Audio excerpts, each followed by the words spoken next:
A lot happened in 2020. Remote working situation, less cash and high digital customer activities presented new avenues of risks in financial crime and compliance.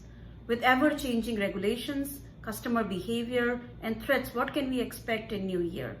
Hello, my name is Garima POV and in this video we'll be discussing 3 AML trends I'll be watching in 2021. Number 1, beneficiary ownership and shell companies for money laundering and tax evasion.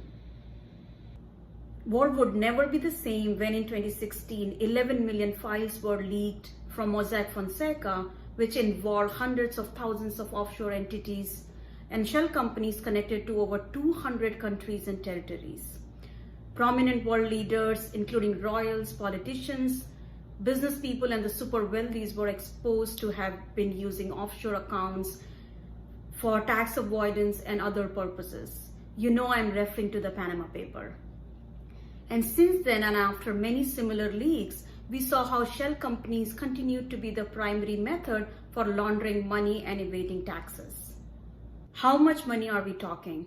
It's estimated that $70 billion every year just in the US is missing, which could have been used for infrastructure, healthcare, education, or law enforcement. It's hidden deep down within shell companies and anonymous entities in places like British Virgin Islands, Panama, and other tax havens. Aftermath, countries around the world started to work on transparency and public registry for beneficiary ownership. Few days back, US passed the bill for the biggest AML reform in generations, breaker of beneficiary ownership chains. Canada is working on the creation of a pan-Canadian beneficiary ownership registry for all legal persons and entities, including trusts. In Europe, 5 out of 27 member states have free centralized registry for beneficiary ownership of companies available to the public with some restrictions. Many other countries are working on the similar lines.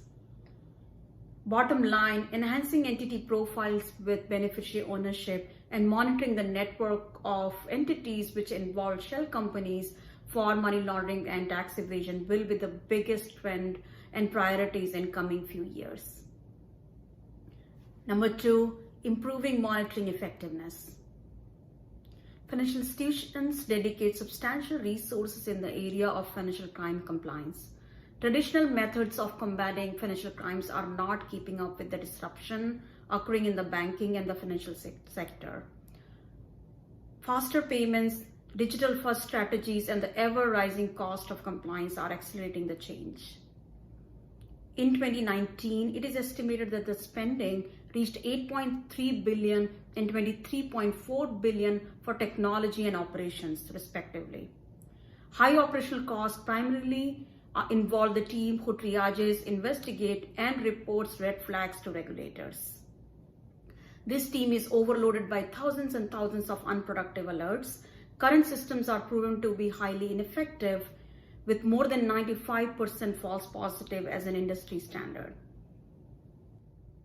Encouraged by regulators, use of innovative technologies such as machine learning, AI, and graph are on rise to combat money laundering and terrorist financing.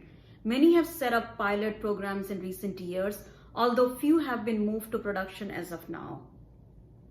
Use of advanced technologies such as machine learning and graph can transform the current program by learning from historical data, monitoring beyond just an entity but connecting the dots between highly organized network using graph, thereby enhancing the monitoring effectiveness.